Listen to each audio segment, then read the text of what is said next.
I got mic'd, so I'm good. Well, are we all mic'd? We're all mic'd. You're good to start. Hello, everyone.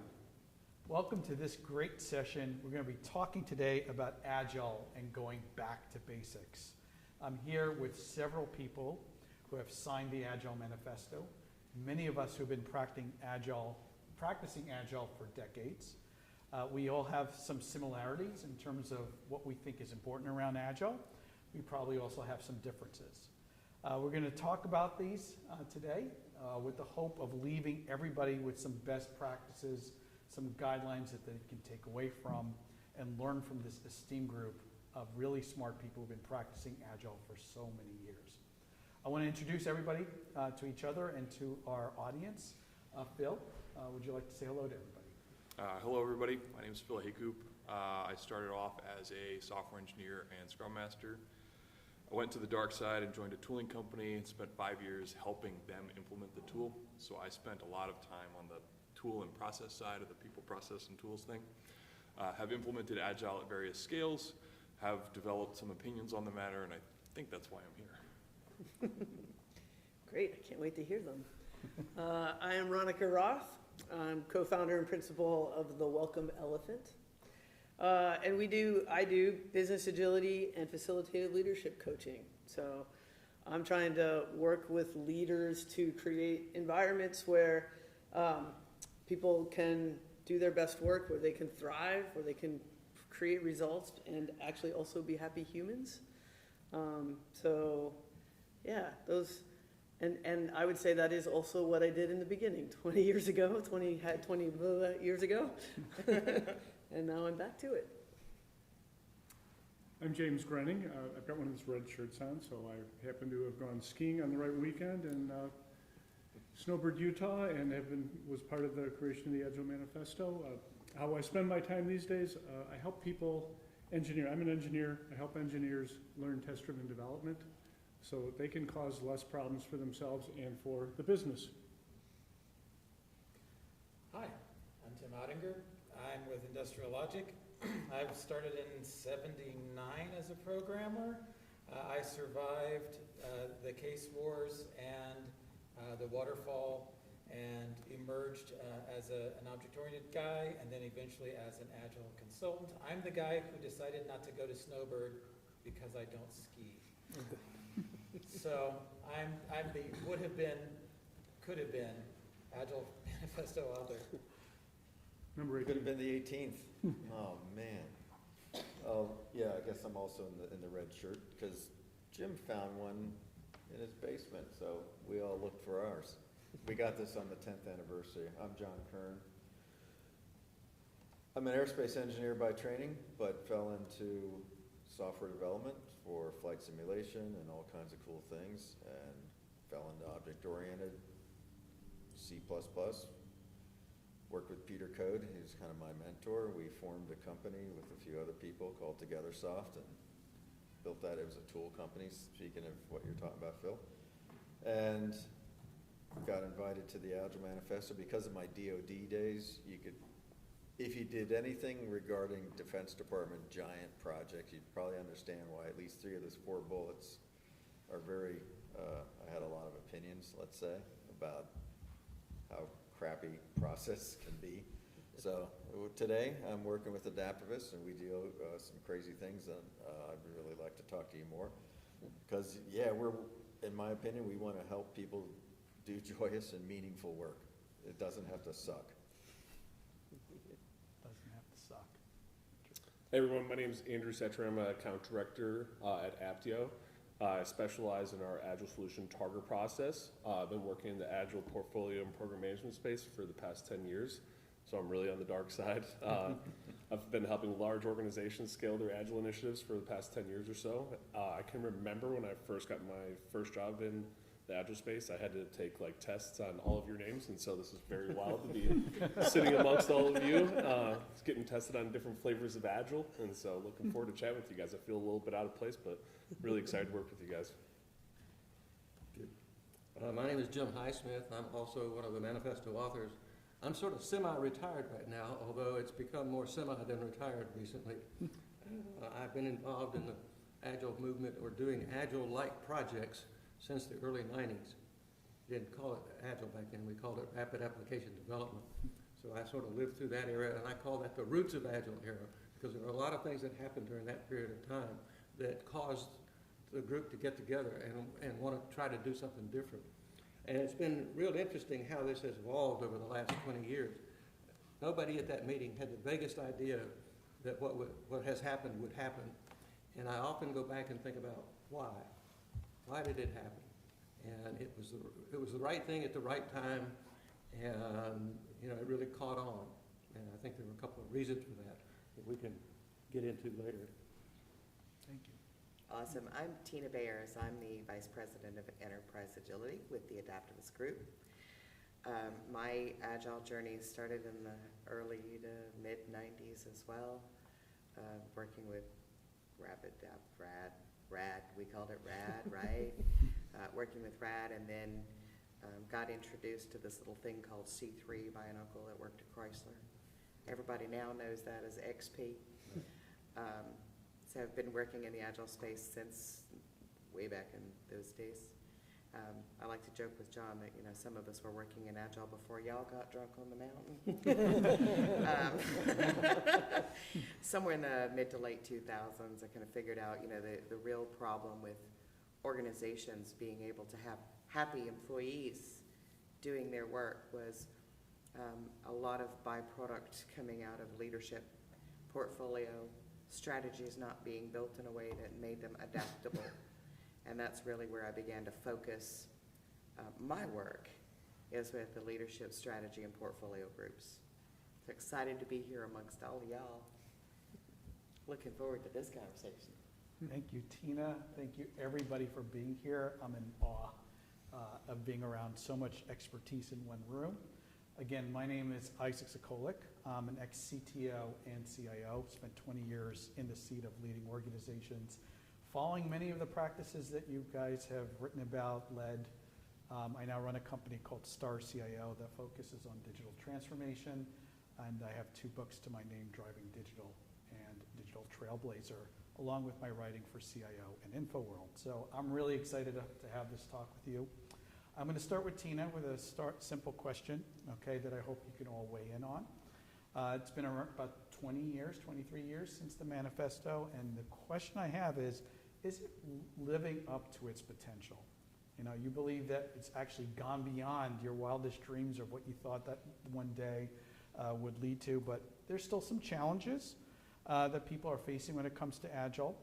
And so I'm looking for, what you think the biggest challenges are, and how do you provide recommendations to your clients, to the people you're working with, about addressing them when you're working day to day, week to week, month to month, sprint to sprint, release to release, and everything that we're trying to accomplish? Tina. So I think knowing several of these guys now over the years, I think the manifesto itself grew into something beyond everyone's wildest expectations at Snowbird. Fortunately for the rest of us who have followed and picked up the baton to follow and wave, I think some of the key points where folks are struggling, there's a difference between doing Agile and being Agile. And it really comes down to my favorite colloquialism, not lately, of Agile mindset. It's a big adopting behaviors that allow you to react, right? People say Agile mindset and you end up with 15 different definitions of what an Agile mindset is. It's really developing those habits through our behaviors, and those behaviors have to be pervasive across the organization. The newest person coming straight out of college as an intern to the oldest gray-haired person in the corner office somewhere in the building. If they're not, we end up with the pains that a lot of folks experience in trying to do Agile.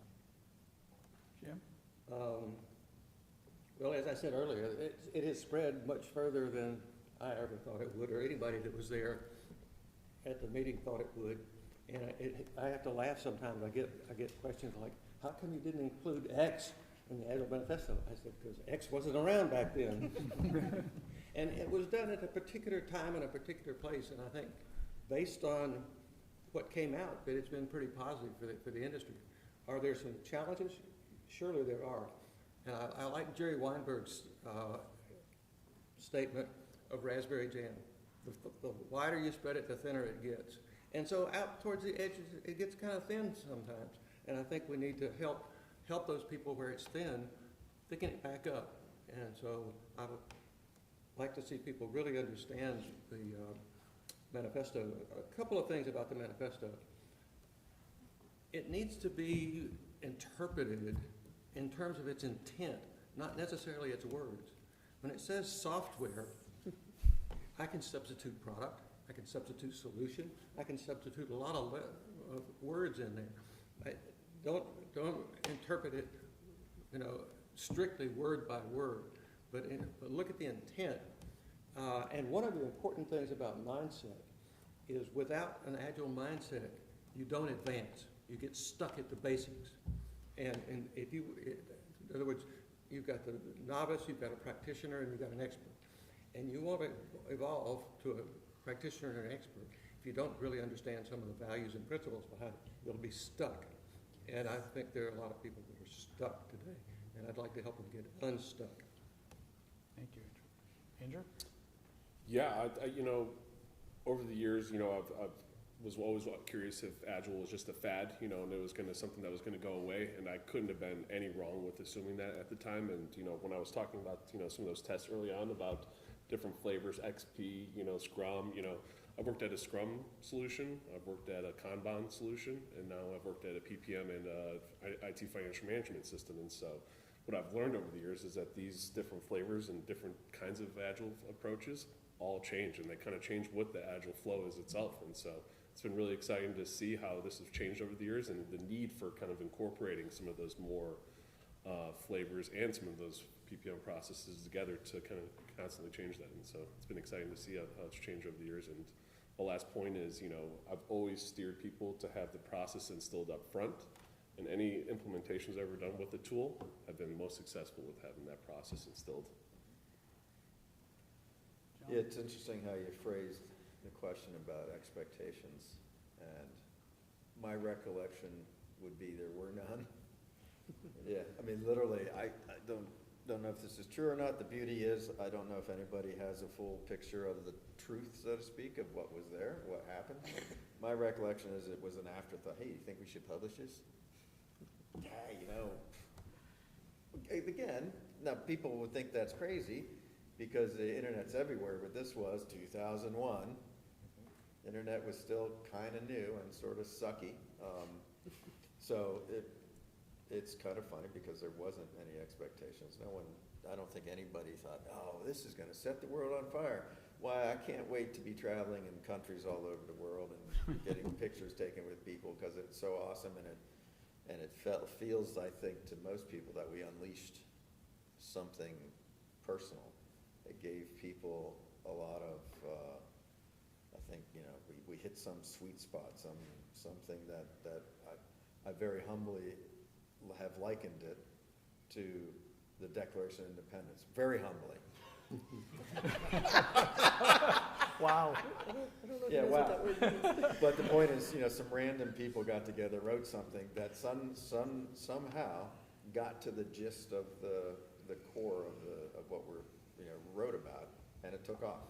When you think about that time when it came out, Yeah, especially. right?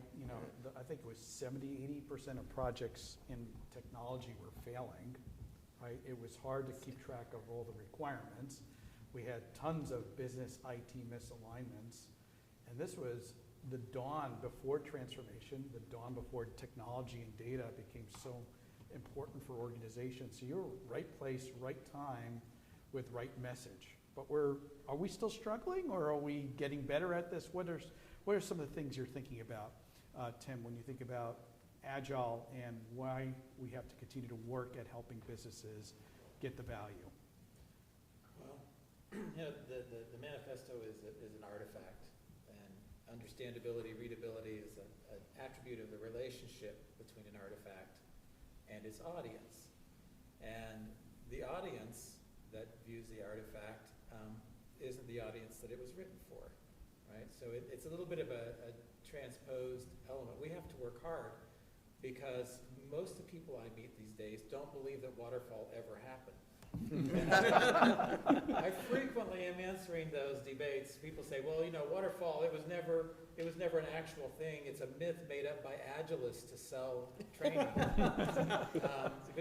you know, it comes along with the other myth that a bunch of consultants got together and wrote a document that would make them sell training for the next 20 years. They would build their nobody had that in mind. It's just myths that grow around it.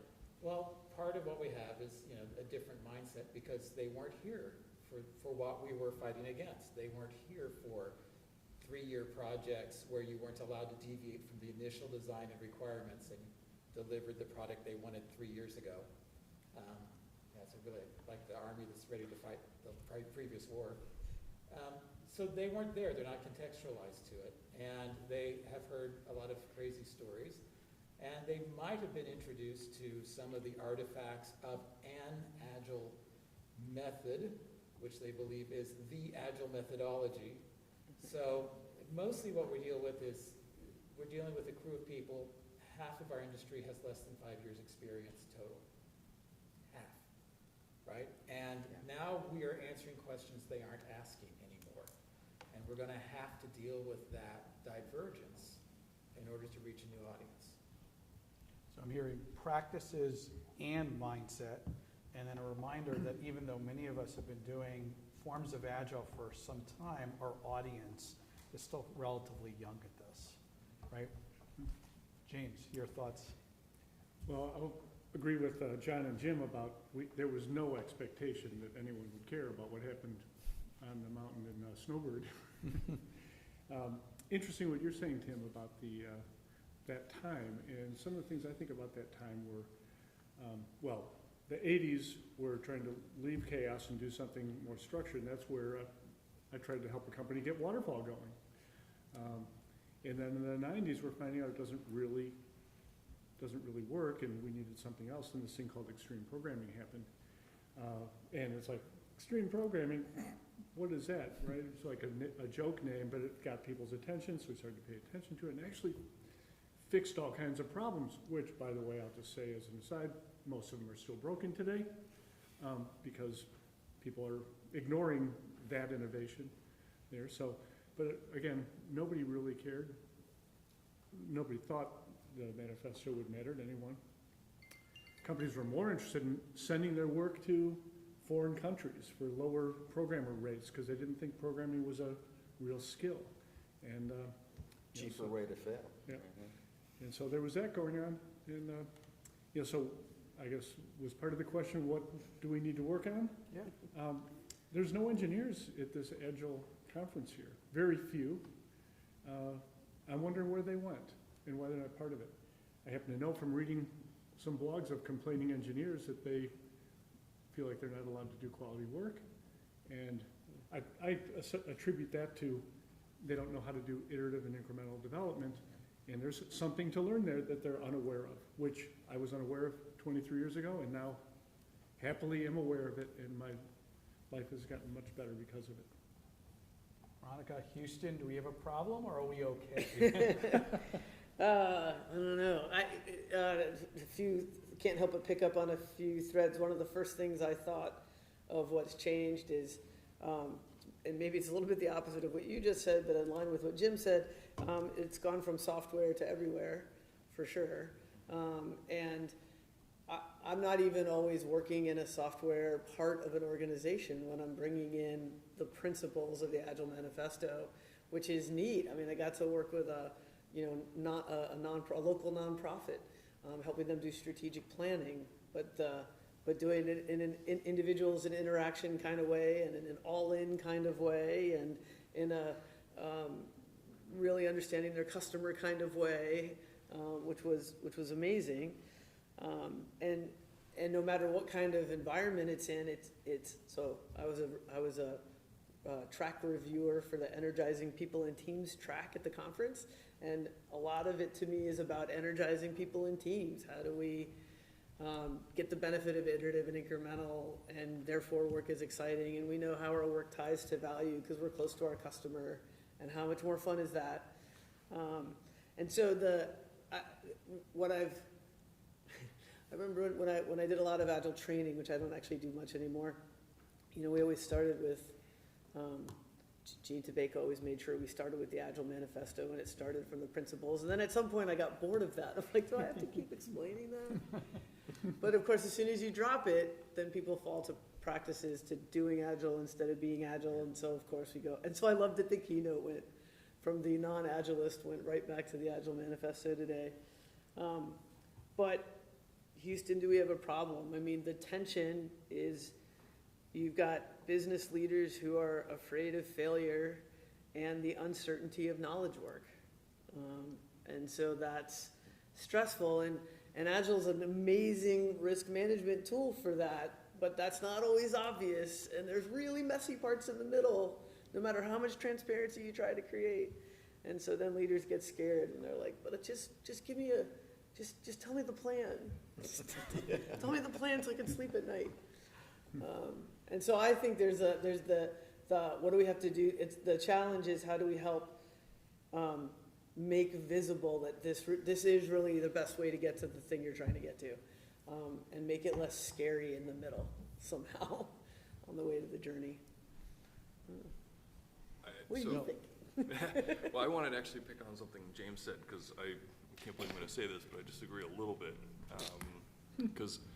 So I stepped into Agile after it's been around for a couple of years, and I think in a lot of ways Agile is a bit of a victim of its own success, in the sense that it caught on very quickly, and there were a lot of folks who misinterpreted a lot of what the original intent was, and so there's a lot of stuff out there that new people, whether they're new to Agile or new to software development and stuff, are picking up, and therefore they're picking up bad habits, the wrong interpretation and stuff like that. And so I think of this back to basics conversation as a really good way to say, hey, we should go back to that so that we can kind of help them differentiate signal from noise, but also figure out that, to the earlier comment about no engineers being here, the engineer in me wanted to be, well, they're probably getting stuff done. Like, one of the things that I've seen a lot from the tooling side in particular, and I don't mean this as a straw man because I've seen this a fair bit, is that a lot of people will focus on how agile are we, like, as if Agile is the point. But we're not out here to measure how well we're adhering to whatever principle of Agile we're doing.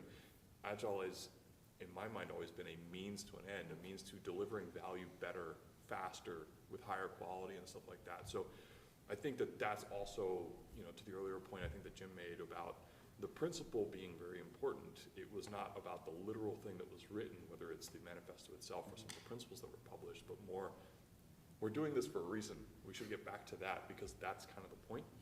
And so to the earlier point, right, the victim, a lot of false signals.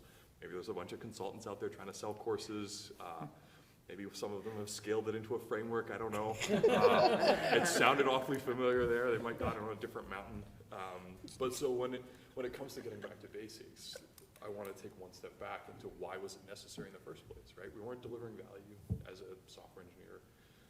And so that's the step I wanted to take, not back to the dogmatic Agile Manifesto, as great as it was. I never was part of a waterfall project. We kind of did that already, but He's one of those. Whoa. young is what she means. Yeah. Doesn't look it, but. Yeah. So that was kind of the way I wanted, because I don't disagree with anyone as a conceptual thing, but there's like, getting back to the Agile Manifesto itself feels a little dogmatic to me. And so I want to make sure that we also adhere to, like, there was a reason it was needed in the first place. There was a reason it brings a lot of value, and we should kind of look at that as well. And I think to Jim's point earlier of, you know, it says software right in the first line of the manifesto, right? And that, you know, at least early days relative, I started out working with techs, right, in the Agile world. As I switched over to trying to get some of the business folks to come along the journey, that was always the first thing. Well, the manifesto says that's for software. So I had to strip it back to the 14 underlying principles. Tell me which of these don't apply to your job, your day-to-day, how you get stuff done. forget that one word for a minute. And I think that's really where it comes back to. If you're one of the Phils in the world that never had to deal with change control boards and 3-year plans for software, God love you. I have scars I'll share with you. Or you're, one of us old cats in the house that do in fact have scars from change control board whippings. It's getting back to those 14 principles that y'all put in the manifesto. That's the magic that's allowed it to, in my opinion, become as popular as it did, as quickly as it did, and to result in all of this that we have today. T-shirts and all. T-shirts and all. Those are great T-shirts. Yeah, when you were talking about measurements, this idea of are you level 1 or level 2 or level 3 mature at Agile doesn't have much traction with me. But I worked for the company, had about 500 people in engineering and product management. This was in the 2005-ish area. And so they were typical of a software company about that time. They had about a 12 to 14 month release cycle. And they were backing off, and they were doing 10 months of development and several months of getting ready and final testing and integration, and then they were getting 8 months, and then they were down to 6 months. They were doing 6 months of development to do 6 months of testing and integration and getting it ready to go. And so I came up with a simple metric for them to use. Reduce the tail. How are you going to reduce that tail so that you can get out of 12 months release, you can get it maybe 10 or 11 months of actual development work. And that was a simple metric, but it really worked because it was talking about value to the customer. And so I think sometimes we get overly zealous about our metrics. And we have too many of them that try to measure too many things that are unmeasurable. So back to basics, focus on customer, have a couple of key metrics, but stay away from, and value of course, and stay away from too many metrics. Any other back to basics that we want to make sure? Well, there's one thing that I know in the early days of us helping people adopt extreme programming, we'd always start by saying, what are the problems that you're experiencing here at this company? And people, they were brought us in, so they were willing to share those problems.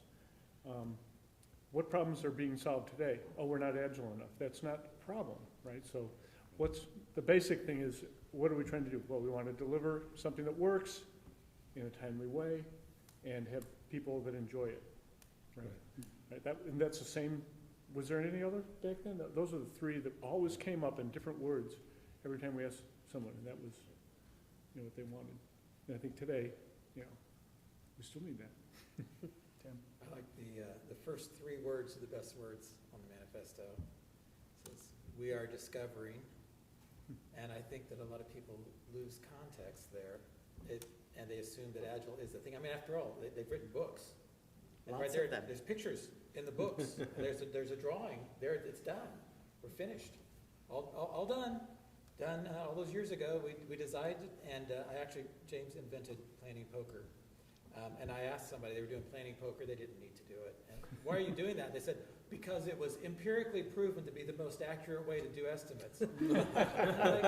I don't think that that's true at all. Why do you think that's true? Well, we're doing it in Scrum, and Scrum is based on empiricism, so everything in here has been empirically proven.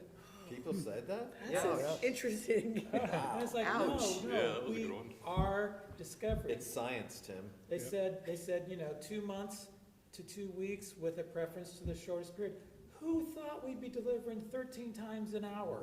Right. Nobody had that in their minds. Right. That was Certainly not in imaginable. 2001. No. Right. Yeah, and it was talked about cross-functional teams, which by the way, 99% of Agile shops don't have a cross-functional team. They aren't self-managing. They're not self-org. It was written right there on page 2. Yeah, but planning poker, they can just pick up a deck of cards and. That's right. Yeah, people print off those cards and sell them, so you can even flip a physical card. Yeah, So it's already done. by the way, we started to tell people not to do that about a year after they put the paper together. Yeah. Because there's better things to do, and it became a ritual that had its own life, and people spending days doing it. No, that's not. You can use it for an hour. That's it. And the So a lot of- pointing and the pointing and the poker is one of the areas that, John and I've had, I don't know, a couple hundred debates about now, right? There's a point in time when your teams are learning to provide estimation, because to the point of our conversation earlier, you are never going to get a Fortune anything number, pick a number, don't care, Fortune 1 million, to not forecast, right? There has to be a way that the team members can provide some method of forecasting. Planning poker gives when it's done properly, gives a very fast, easy way to do that, right? And the teams learn to stabilize around what 40 points means to them versus 40 points means to John versus Phil. And life is good. When we have teams that say, oh, it's empirically proven and I have to do this, I have to spend 3 days doing it, and I have to measure it in 12 ways. Now we have a problem, Houston. Oh, look at me, I don't even go to Houston. Jim, we have a problem. Houston, we have a problem. There you go. Too hot and steamy. I love when I bring a group Skiing's awful together. too. Exactly. You guys just Gets me jump back to my into first project. You guys just jump into the topics before I even throw them at you. Sorry. No, it's all great. I mean, So You people know- are doing it not knowing why they're doing it. there's a lot of that. So Yeah. I A want lot to of talk that. about misconceptions, right? Very quickly, when we're working with groups, we have to go from the concept, big broad concept, we're working with people, we're discovering along the way, and starting to translating that to what it means. And when we work with really small groups, it's a lot easier. When we work with very large groups, we need some regiments in terms of what it means to be agile and what an agile process looks like. So it creates a lot of misconceptions. I remember when I started, and I looked at, I came from the waterfall days, and in the waterfall days, you looked at it and said, yeah, this is pretty broken. I mean, I can't get a 150-page document that becomes obsolete 2 weeks into my development cycle and have my team practicing agile over here with sprints and commitments with a product owner trying to update the 150-page document at the same time with all the track changers in Microsoft Word, handing it back to the developers and saying to me, literally, Isaac, they need to read the documentation and know all of the changes. And I wrote a blog post back then and say, documentation like this isn't going to work in Agile. We need to find other ways of doing this. So a lot of misconceptions, and that's turned into, as some of you said, an entire factory of methodologies. Okay, so I'm going to start, Jim.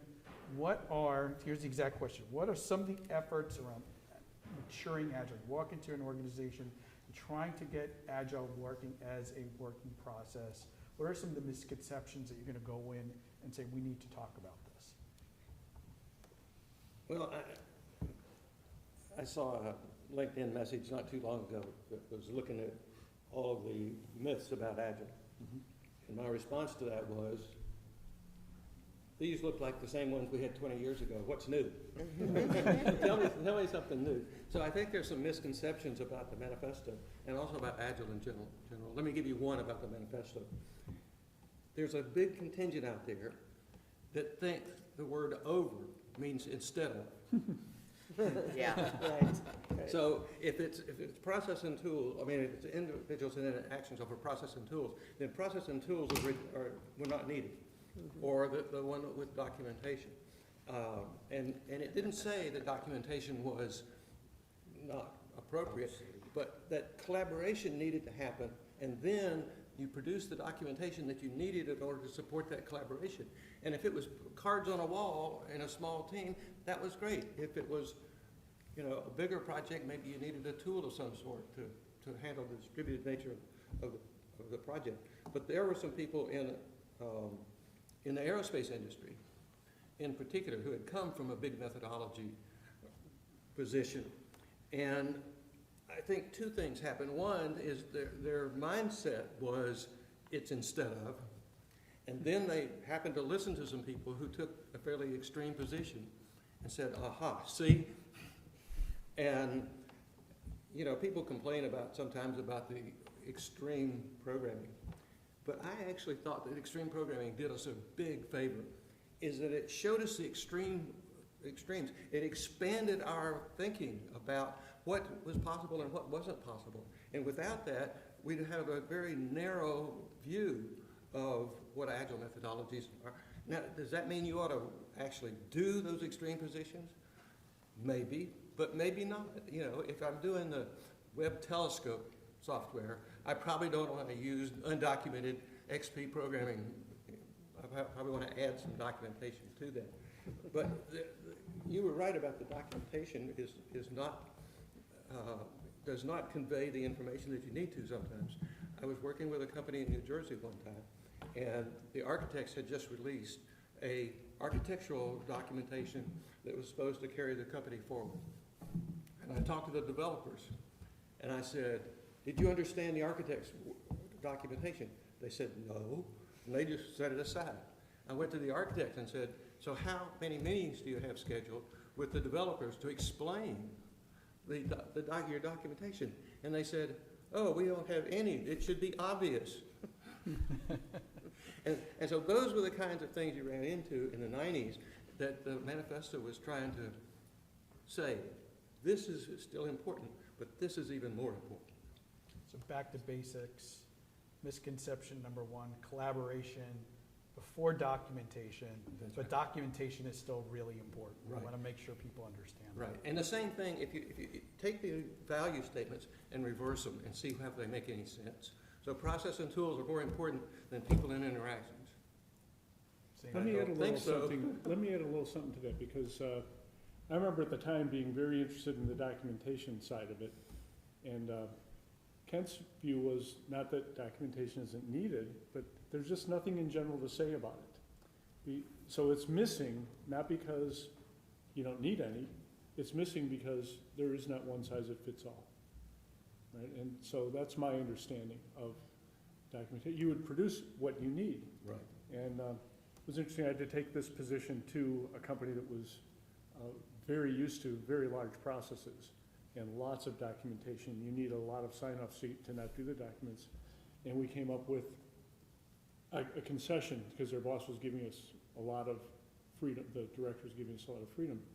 What if we incrementally created the document that was gonna help us? They wanted to do it up front because they knew they wouldn't do it at the end. How's it gonna be at the end? Well, it's gonna be bad because it won't reflect reality. What if we do it incrementally? And so we figured out a way to do that. Everybody's dissatisfied, all the other people outside this group were dissatisfied with that the whole time because they wanted more weight, but it was what the team needed to sustain and to keep communication. So we found a light way to do it that worked for us. It allowed us to communicate in an environment. Cope one time, I think one of the things, I don't want to interrupt our flow, but Cope had told me once when we were talking about it, said, you know, there's documentation has a couple different purposes. You might write a document to communicate an idea to somebody, and you might write a document to remember what it is that you've agreed upon. And he said, when we're working in an agile way, we tend to only write documents for that second reason. We communicate by communicating, and then we write something to remember. And I think that also there's process documentation and user documentation.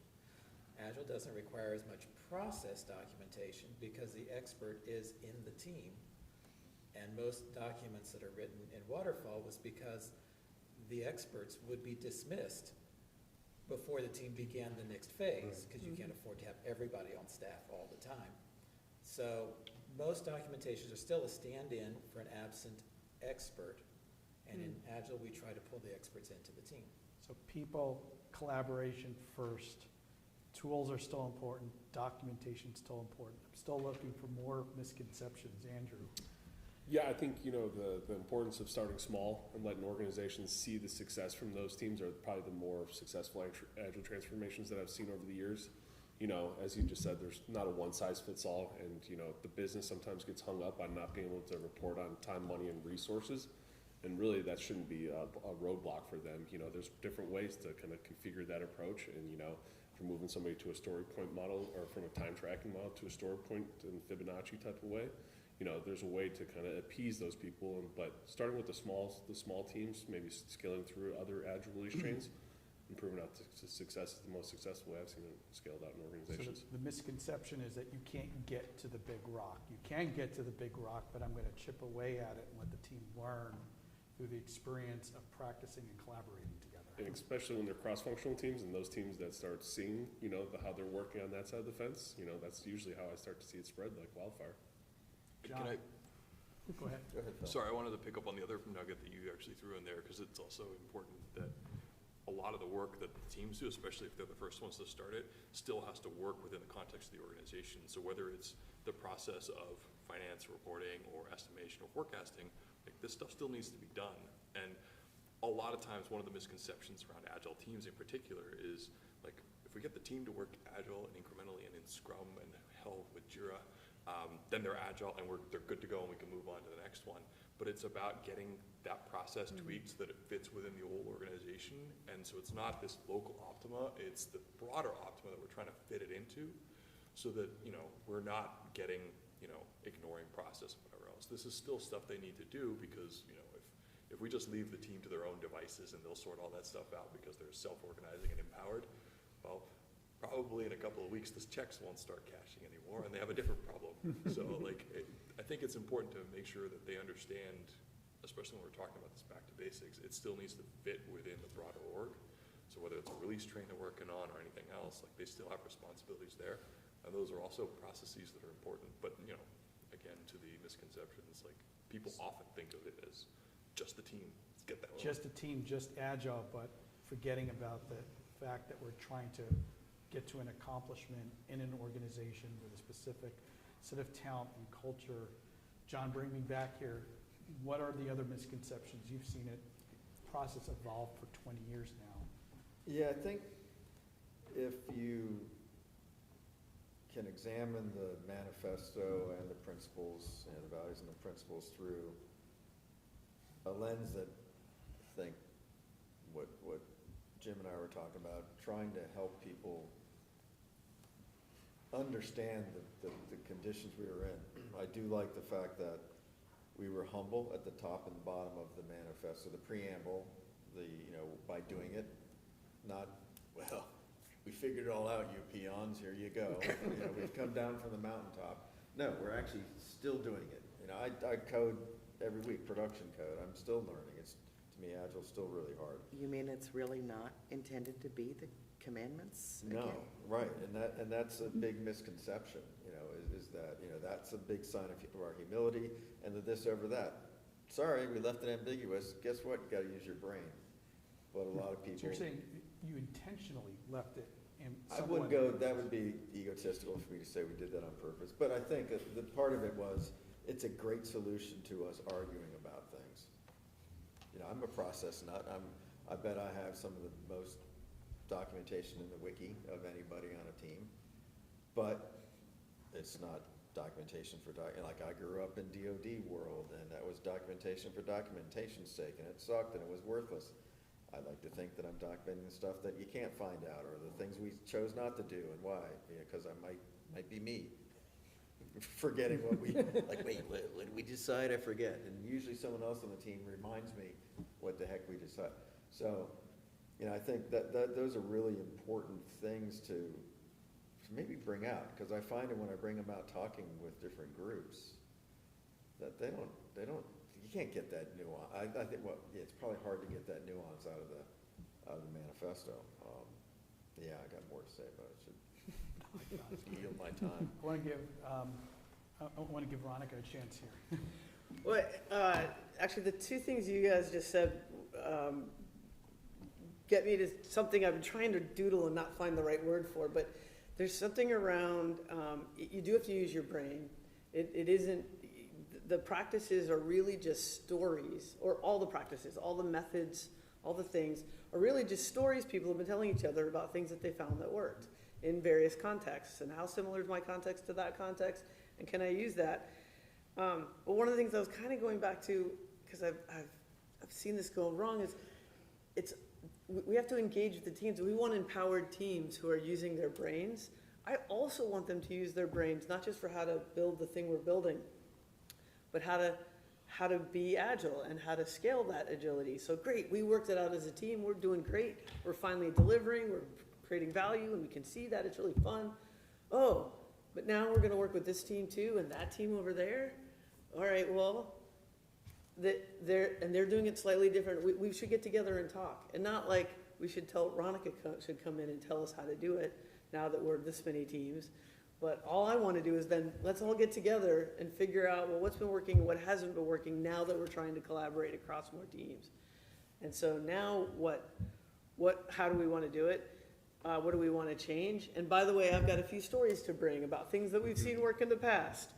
And sometimes work here and not work there, like planning poker. Which I love planning poker, but I don't do it anymore.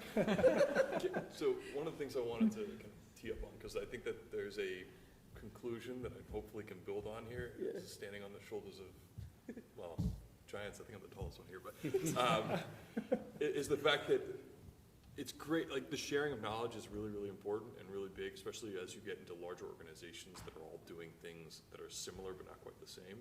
But it's also important to realize that the best thing for your team may not be the best thing for my team. There is no universal best. That's also one of the things that I've seen a lot is we often talk about like implementing Scrum or something else, not because that's the end state we're gonna be in, but it's a great starting point where we can then iterate on and figure out what the best thing is for your team, which will also evolve as your team gets more experience in estimating and new people join. You have to just, maybe your product is successful and you have to grow the team and all that stuff. So there's a moving target for each team in terms of what the best looks like. And I think it's important to realize that you're not going for this kind of global optimum in that sense, but more in the like, let's figure out what's working for you and get a little better. And then you can tell me the stuff you learned and maybe I can get a little better too, and we can share that across the teams and stuff like that. Yeah, the rally coaches, we tried to teach all the account reps and everyone to stop saying best practices, because they're literally, hey, can you guys come tell us all the best practices? I'm like, nope.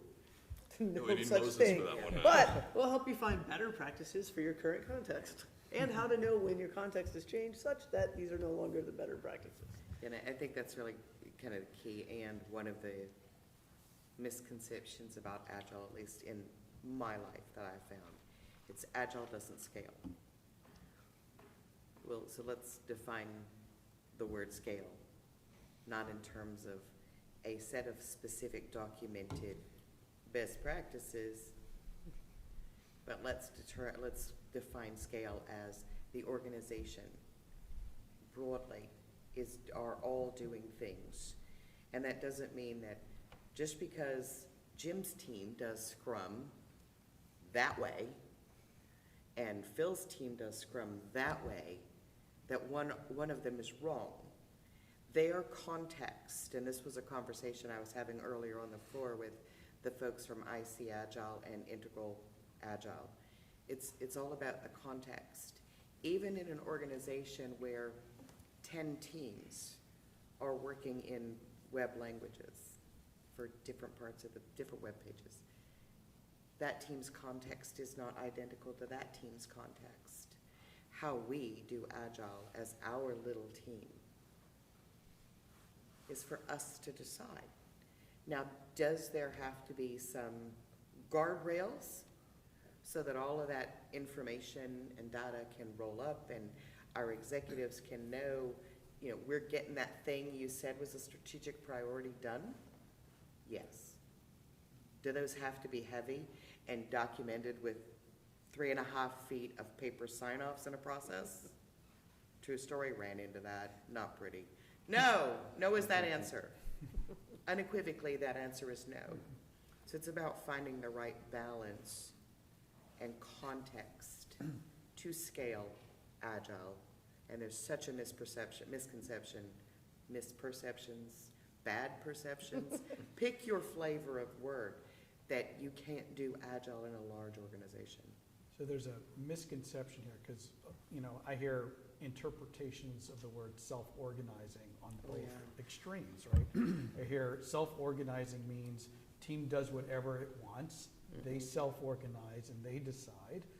And then I hear the other side that comes with regimented frameworks, with structure, with leaders who are still holding on to command and control tendencies, leave it at that, and saying we're going to practice Agile with this set of frameworks, with these set of tools, implemented these ways, with these rules about them. And so the misconception is we need to bring teams together to help figure out where are we self-organizing and where are we creating standards, where are we creating some guardrails, whatever you choose the word is. Do I have that right? I mean, it goes back to what James said about what's broken, what's not working. Yeah. At some point, as you've got more teams that have to actually collaborate in order to get something done, or at least, if not collaborate, at least share work or do something, then eventually, and they're all working in very different ways, eventually, maybe something will get broken about that.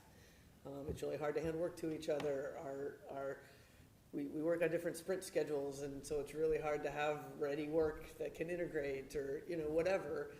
But then I want to bring those teams together and solve it, right? Like, Right. solve the thing that's broken, but don't create a whole bunch of process just because we hit some magic number of teams. You mean individuals and interactions?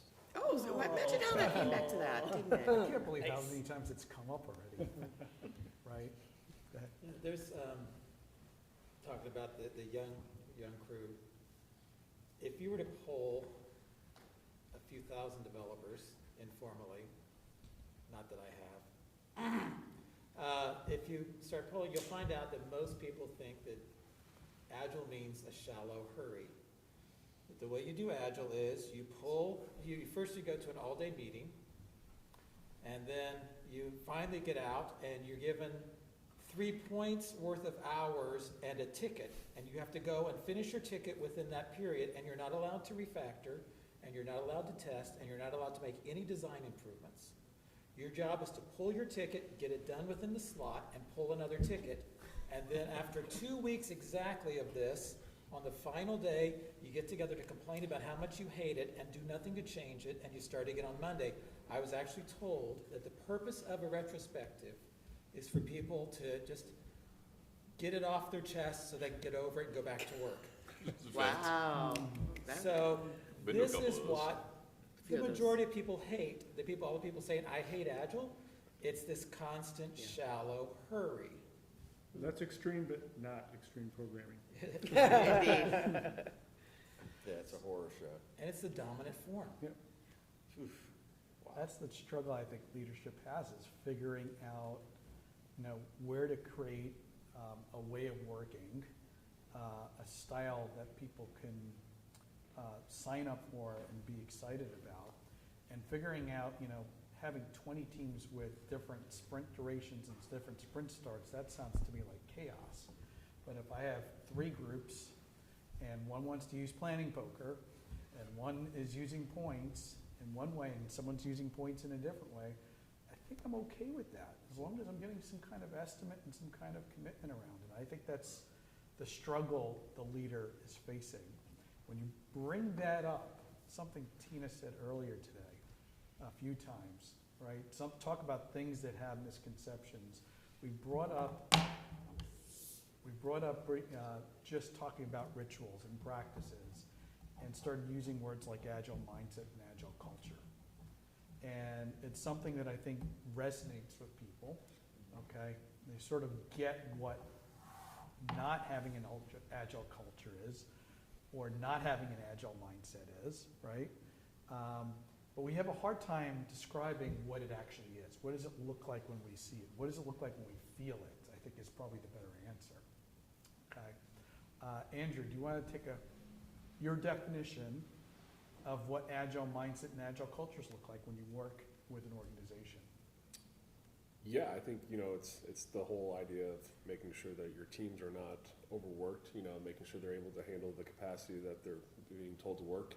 A lot of the times, we see organizations buy an agile tool to say, hey, we're going to be agile now, and that's where they do fall into that hole of work 3 hours and I didn't get my ticket done because I hate this thing, and so that's what I've really learned, is, it's every team is different, your approach is going to change, and, it's constantly iterating on what's working with those teams to kind of get faster releases and kind of seeing that success happen. Capacity, huh? Yeah. You go right there, and John, I'm going to ask you about trust. Yeah, Right. yeah, whole capacity planning crap. Where do I go? I'd be the team not doing estimates, how about that? Unless I have to, that's my joke. John, That- how important is trust, not just within the team itself, but working with their leadership? Yeah, I think what I've, if I go back to how I've worked with teams and kind of built those kinds of cultures and mindsets, that is key. And probably the trust of even, from management on down, right? They have a right to ask us about when something gonna happen, how much it's gonna cost. That, yeah, dude, you're paying us. You get to ask those. And we have a right to push back on unrealistic expectations, right? And to me, that's, I often felt like a therapist sometimes between warring factions, even though that's probably a little too strong. But the idea is gaining each other's trust, that we're in this together, we're trying to do the right thing. I want my team to be thrilled about putting smiles on the faces of customers.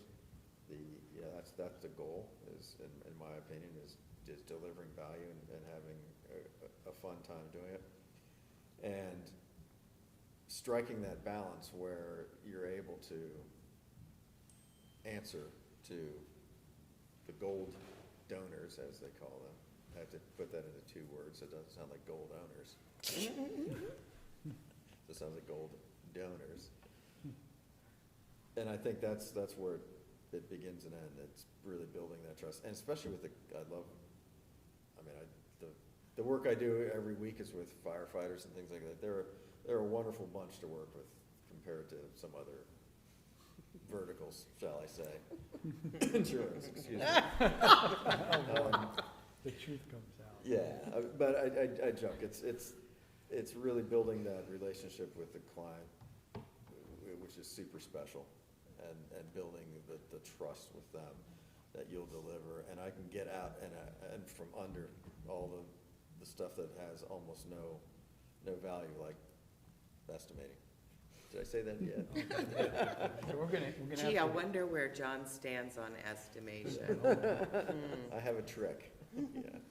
so estimating we have to come back to, but part of your trust is that leaders can ask you a question and you should be able to go back and work as a team and provide answers around it. Yeah. But a team can ask leadership a question as well. Correct. Right, and challenge Absolutely. assumptions. Yep. And challenge people's thinking, and that's where trust is built. Yeah. By the way, that's part of the Extreme Programming Bill of Rights. Yes. Okay, so programmers have a right to know why they're doing something and have input into what it So takes. why? Why is a big part of Yeah, this, why? right? Whatever you want to ask, right? And then the management can say, well, here's what I want. What can you give me, right? And so there's supposed to be a give and take. I remember Kent Beck saying he's trying to make, by writing his book and all these extreme things, which I don't think are that extreme now that I've been living them for 20 years. They're really not that extreme. Make the world safe for software developers and for people that need software, right? So that was, I don't know, that's a paraphrase of some of Kent's word on that, but it's like there should be some collaboration there, right? So culture is being able to ask why and understand why and share the why. Yeah. But using another word here that I think is particularly important is safe, not just in being able to have a safe conversation and safe to fail, safe to learn, but the importance of quality, the importance of being able to have, build software in places where human safety is a factor. Sure. Right, and those are all factors that go into why culture and mindset in one organization may be very different than another one. And I think, really quickly, I think one of the issues as well with the whole mindset culture, right? There's an old saying, and I know at least Ronica, if not everybody in the room has heard it, right? Culture eats strategy for breakfast, right? We all go in and say, we're gonna come up with a strategy to help you be a more agile organization. If the organization you're walking into is one that has little to no trust, especially between your software development teams and management, or your executives and anyone under them. The transformation of anything is not going to work there. It's going to be an utter failure, whether I call it Agile, I call it insert framework name here, or tool name there, right? It's just not going to work. It's got to come back to the trust. Here's one of the problems that we have, is programmers' work is invisible to everyone. Until it's not. Well, Code is so invisible. management doesn't, I might be working on something and my fingers are not moving on the keyboard. And now, right before the deadline, they're gonna keep on the keyboard no matter, so it looks like we don't know what they're doing. But they seem to be really busy towards the end of the deadline, so let's have some more deadlines. 'Cause it Yes, seems like, yeah. now- That's the only time they were really working. yep, now just beat the iterative incremental drum one more time. If someone asks for something, and if you give it to them fairly soon, that's where the trust starts happening, Absolutely. Yeah. okay? And when I got to actually have something that I asked for soon, rather than in 6 months or whatever, yeah, now, okay, let's start asking for the most important stuff, right? The game starts to be played. It's one of my secrets. Yeah, you'd be shocked at how small I can do something and trying to attack Give the something small. most important Right. thing, that if we can't do this and the rest doesn't What matter. do we need tomorrow? Yeah, What do we need a lot of people don't do that. One of the very first teams I pretended to be an Agile coach to. I remember doing that, yeah. Yeah, Me too. in about 2002. But they were an internal IT team, and their stakeholders were the heads of all the other departments. And they were diligently doing sprints and getting done more than they'd ever gotten done before, ever. And just to use round numbers, they would commit to 10 stories and they'd deliver 8. And that 8 was more than they'd ever done. But all anyone ever saw was you didn't do everything you said you were going to do. And so, no trust. You're just failing more frequently, and not in the good kind of failing. And these stakeholders would battle to have their projects be at the top of the list. And it's like, no, and they'd yell at me. I don't remember why. I was the product owner and the coach. And then I don't remember how I was smart enough to help make this happen, but I was like, can we just get to where we're succeeding? Even if it means we under-promise and over-deliver, but do it more frequently. And so we started under-promising and over-delivering.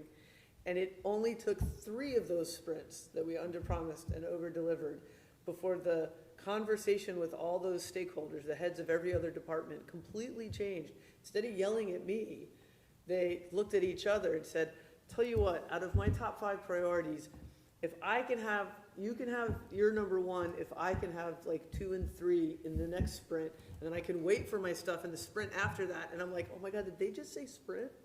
They had no idea what a sprint was before that, but it really changed. The conversation went to where it was supposed to be, which is not what's the capacity of the team, but what is the priority of the work that's Right. the demand. Move it to the demand side, and it's because we built trust. I think Yeah. it's a really important transition you see with a shift in culture and mindset of beating up the team because you want more faster to a shift of here's what the team can deliver. Now let's debate what the real priority needs to be.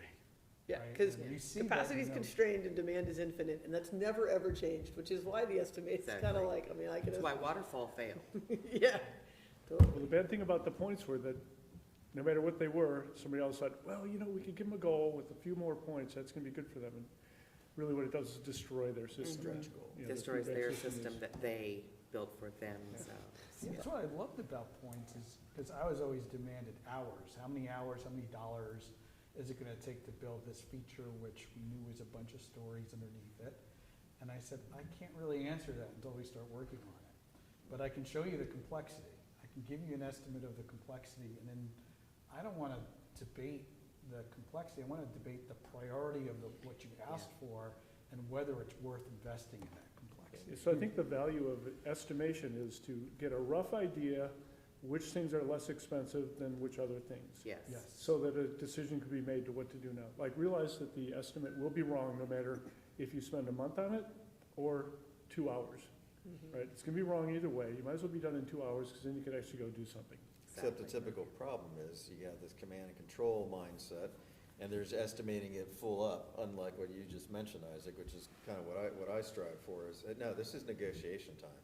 This is, I want the business person who can tell me what value is, because sometimes they might have written something that if we just do it blindly, it's a waste, but we instead can have some conversations and realize for 20% of the money, I can give you 80% of the value. How about we start there? Maybe even a little bit less. I often try to tell people that you want to think of the smallest thing you can do and then do something slightly uncomfortably less. Because you can always add more, but you can never get back the wasted time that you spent. But you can always fall a little bit short, get some feedback, and That's a oh, by the way, mindset, right? oh, by the way, you get that feedback sooner too. Duh. Yeah. So an agile culture is slightly uncomfortable. I like it. Yeah, right. And I And think keep there's- everybody a little on edge, and, from the product to the developers, because developers, oh yeah, we'll code out way more than we need to a lot of times. Oh, yeah, definitely. Gold Yeah. plate? No, never. No developer ever gold plated anything. But that mindset to challenge, right? When I saw teams put out a story as 21 points, I said, great, you should challenge it, right? The product owner Hell should yeah, challenge it's it, not Yeah, seeing the light of day right? on Why is my this 21 teams. points? I love that. Would- And you would find that- out because of some crazy acceptance criteria that made no sense, Exactly. and it got pulled out, and now it's an 8 or 13 point story because the complexity is down. 0.03 mega millihertz refresh screen rate. Yeah, that was always my favorite. So, I so think there's basically, if one- it's not a 1 or a 2, you don't understand it well enough to really be working on it, except to reduce the risk and peel off pieces. If it's a big number, whatever your scale is, if it's a big number, it means we don't really understand it. That's right. And it- Or sometimes you're just asking for too much. Tim, I'd love to hear your. I think that a lot of times when we're managing, it's easy to fall into the belief that we're being held hostage, right? So here's this thing, it's one thing, it has to be done, when can I see it, how much is it gonna cost me? And we forget that when we're in charge, done is when we say it's done. If you want something done by August 13th, start making some now, decide when you've got enough to call it the 13th, right? You start and you decide when it's done by putting one thing in after another. If most of us are in a position where we're dealing with product, and with product, you've got a revenue stream, and you're providing new features to the revenue stream, and you're hoping it will grow. Most of us are not building a submarine from scratch, right? So it's a different world, and if you want a feature, you can say, I'd like to have some motion on this now, and on the 13th, before then, whatever's done, then that's what's done. Let's make sure the important stuff is done first and the bad stuff is done last. And I think a lot of people get really hung up in the idea, especially developers, that you have to specify and develop an entire feature at a time. Dude, this is 2023. We have CI, we have CD, we have all these different, I can give you 50 Feature different topics. ways to slice stories, Flags, to put them out in communities, and pieces, goals. and you can decide when that's enough. And I don't have to pre-design for the rest of the feature. I can build what we need now and keep the design clean, and you just say, okay, that's good enough, let's not do that anymore. And I'm okay with that. I think there's one common thread that everybody's talked about in response to this question. And it's one that, I've experienced a couple times in my career in my career. If the executive of the organization, whether that's the CEO or the head of product, has not published and communicated and again communicated and again communicated what the vision and the strategy are for the company, for the product, there is no way for the product managers, product owner, whatever label we're going to stick on that role, to be able to set the priorities. Therefore, there's no way for the teams to realistically be able to deliver value that meets your strategy. And that's where, a lot of leaders are failing here because they just don't know. They think, well, I had my board meeting. Here's the deck. Here's the Yeah. And it gets communicated from there. Well, it rarely does. And, I've been in situations where, the the head of product or the CEO or the whatever had to take a leave of absence from the company. And because those strategies, the vision was not communicated, the next layer down didn't know what was next to work on or what was important. And so, decisions were made by a knowledge worker in the tech space to go do X.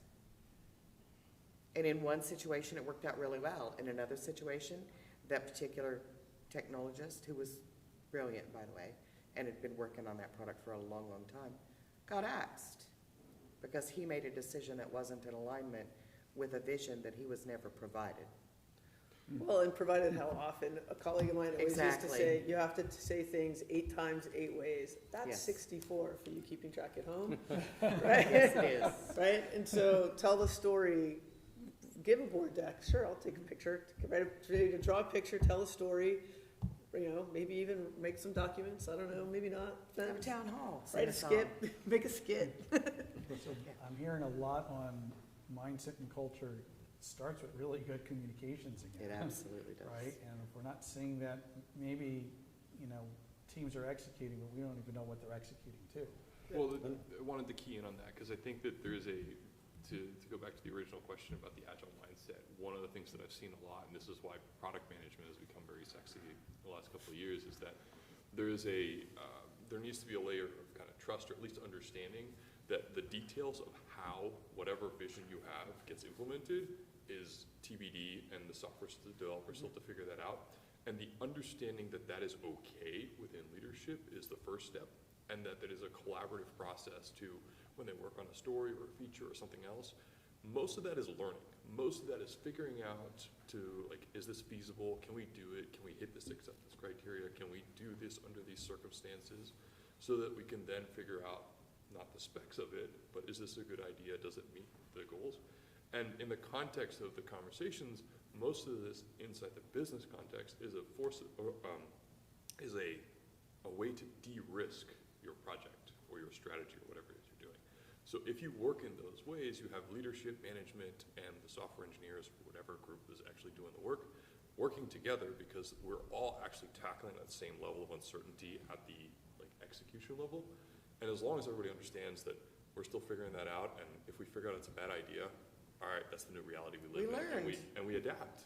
And that's the thing, that's the feedback loop that has to exist. I think, so as a CIO, the separation of problem statement and opportunity from how the team implements it is something we wrestle with a ton, right? We wrestle with, business comes to us, it says implement X with Y platform in Z time frame, and expects technology's job is to figure out how to make a round peg fit into a square hole, right?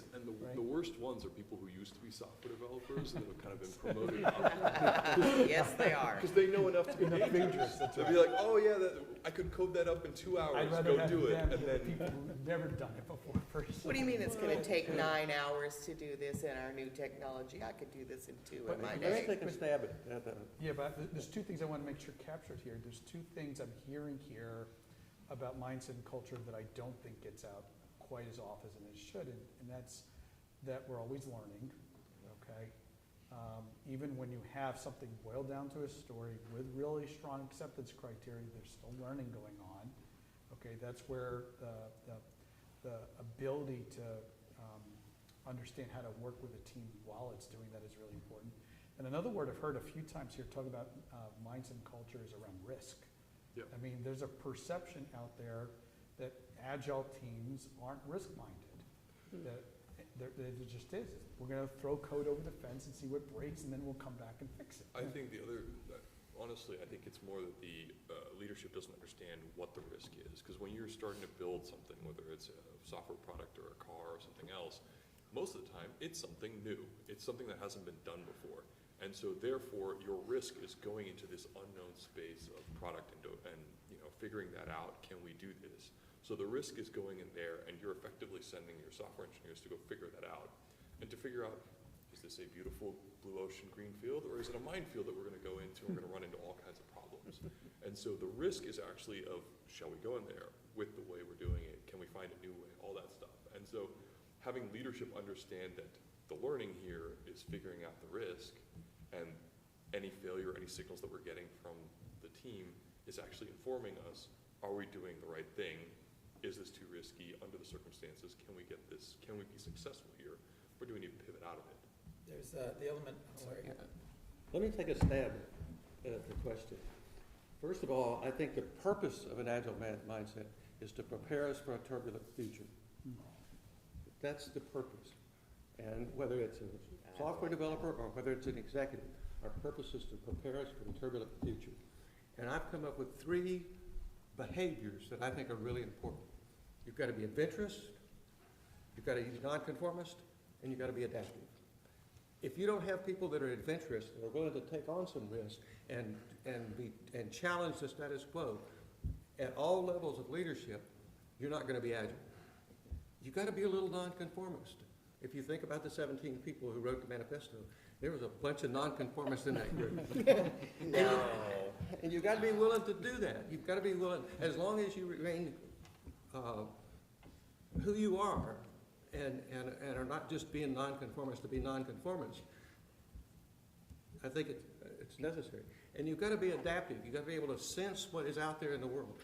And actually, a woman by the name of Rita McGrath has written a whole book on sensing, looking around the corners so that you can see what's coming. You know, that train is coming down the track, and it's going to round that corner pretty soon and knock you on your ass. And so sensing is a really important piece of being adaptive. And then you execute, and then you learn.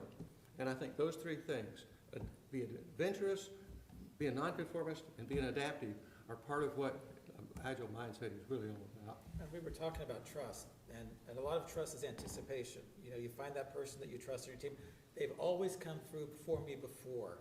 So I kind of know their performance, you know, what that looks like, right? And I've seen it before, and it's a lot of anticipation. Well, where does the disappointment come from? They didn't meet my expectation. Did they know your expectation? Well, I wrote down this, they should have figured it out from there. You know, the number 1 cause of distrust is that people don't meet our unspoken expectations. And you think, well, what's that got to do with Agile? Well, if you go back to page 2 again, it says business and development work together throughout every day. When we are working together, we see what other people do. We learn to anticipate, we learn to recognize, we learn to communicate. We can become missional together. We can be on a goal together. But if developers are an abstract class of human at a distance, or management is an abstract class of human, you're now at the mercy of what we call the law of the second floor, which tells you that anyone 2 levels above or below you in an organization doesn't really understand what you do for a living. Even if they used to do it, that's still true. Right. And so what do we have to do? We have to work together. If we don't work together, we can't anticipate and explain our expectations. Not to mention the floors, that's just too much of a hurdle to get up. Yeah. And go upstairs and talk to somebody. Yeah, it's too far. We might as well be in another country. And PO became irrelevant by moving to an office 20 steps down the hall. Yeah. It's shocking. Got the corner office all right. No, it wasn't even. That's even worse. You gotta get your steps in, though. Yeah, I was going to say, according to Fitbit. Went from the busiest office to it could have been a broom closet. So risk in learning and also adventurous, right? To me, that sounds like we need diverse teams to come together to really function well, okay? It sounds to me that, you know, maybe there's a misconception of how much business involvement we need with the groups that are implementing. Fire and forget. That's right? a misconception. And the reverse of that, right? We talked about architects earlier. The best way architects need to formulate their plans is not just about communicating, it's about learning what customer needs are and sitting with a customer and observing their behaviors and learning what they're doing before and after a particular process that you're instrumenting technology, and where there are exceptions and where there's generalisms. That goes into, all these things go into what we're calling culture and mindset, right? Does anyone need a break before we go I forward? wouldn't turn it down. Yeah. Yeah. Refill the glasses, maybe? Yeah. We Yeah, only got till 7. What Wow. time is it now? That was my next question. So we only have 8 minutes. All right. We can Good struggle for through that. 8 minutes, right? So we're gonna do a lightning round then. I wasn't sure, I was like losing track of time. I kept looking at my watch and I 6 couldn't read the hour, and I'm like, I can't tell how long we've been doing this. I'm gonna go right into practical. Okay. Yep, there it is. So I want everybody, we have a lightning round of questions here. Okay. Okay, lightning question here. As we're closing up, we've been talking about Agile Manifesto, we've been talking about culture, mindset, we got into misconceptions around the practices. I'm looking for your practical solutions, right? There's a lot more businesses today doing technology, right? It's not just startups, right? Doing technology from 20 years ago. It's everybody is doing technology. We're trying to get every one of these organizations successful in using Agile to deliver innovations and to deliver capabilities. Really what this is a vehicle to be able to do this. So think through your entire bag of all your tricks, 20 years of practicing Agile, software development, delivery, through key punch cards, all the way up to wherever we are right now, low-code development and everything in between, right? What are some of your practical solutions that you think organizations have to think through? Tim, you go first this time. Sure. So I would say, we need to abandon some of our forms. And we did kick shoe to the corner. I think that in Shuhari, it's time for us to move up. So what are the things that were key to us? Well, we know that we deliver quickly. We deliver with higher collaboration. So we pull people together. We get a team. What we've been doing is drop kicking the developers. We just airdrop them, I guess. A parachute drop into, we're going to work in teams. We're going to do CD, and we'll figure the rest out. And surprisingly, you can take an entire team from 0 to just amazingly agile in a couple of days. Once they go CD, and of course that's going to drive them to TDD, and they're working directly with the people who want the thing. That's the same, basically page 2 of the Agile Manifesto writ large. Talk to each other. Yeah. I could follow that. Yeah, I think there's one of the overarching things that kind of lay on top of before I get into what I would consider some simple foundational approaches, but the overarching thing about regarding mindset and culture and things like that is instilling the interaction first approach. It's kind of the biggest kick that I'm on recently is, talk to your freaking neighbors and everybody up and down, figure out what that is. But from a foundational point of view, because we were talking earlier about there's more to mind, more to successful development or anything else than just culture. I have a simple approach to the vision because, like Tina was saying, you were mentioning 8 times, I heard 7. Who the hell knows, right? But the point is, I'm a nut about the vision and constantly repeating. And it works recursively, whether it's a big idea or a feature set or a major, the point is to make sure that constantly the drumbeat of this is, understanding what's really needed here, what outcomes are we looking for. And then I build from that the foundation around the domain model.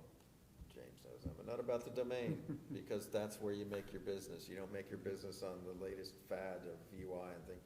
You make your business typically on the business object model. So I'm a nut about the problem domain. And that forms the language, whether it's we use the language of the actual real world. So that's an important feature. Sets a shared context. Yeah, and it's the same names we use for tests, for the UI, for the, it's how we talk about it. We talk about it the way the business talks about it. We don't make up these wacky developer terms. No, we actually use the business, and then a consistent approach. How do we architect it? I want everything built consistently. I don't want this part of the app looking different than that part of the app when there was no need. Again, what is that? All these things are underpinning communication, whether it's the domain model and talk, because that's built from the requirements, or the construction is, we're talking with architects and the developers. So there's a big foundation that I think that you put that in place and you put and wrap over top of that the ability to actually communicate. That's the secret. Thank you. Let's go to Tina here. I think I'll kind of second most of what John said, if not all. I think it has to start with the vision, the objective that you want to achieve, being communicated. 8 times 8. Thank you, Gene. 8 times 8. Communicate, communicate, communicate. And I think my other thing that I would throw in there is reward failure when learning is achieved. Excellent. James? Not much to add here. I'll just say, this experimentation is important. So when we're going and we're exploring these unknowns and there's risk, got to move that up front. These big things that we don't know how we're going to be able to do them, even though they're too big to work on, we can work on trying to understand them, reduce risk. Ronica? We talked a lot about culture, so if you want to create a culture of where it's safe to learn, safe to fail, where people can bring their ideas, that doesn't happen in some big magical thing. It happens in little practices every single day. So from the top to the bottom, it's the words you use, it's the behaviors you practice, and we can, and when we're doing that, it's because we're together. So we're probably in a meeting. So we need well-facilitated meetings in which people, get to practice, get feedback on how they're doing, on the words that work. How are we creating safety? Did we just break safety? All right, let's learn from that and make an adjustment. And that's how you build a culture where there can be trust and there can be delivery and there can be learning. Thank you, Ronica. Phil?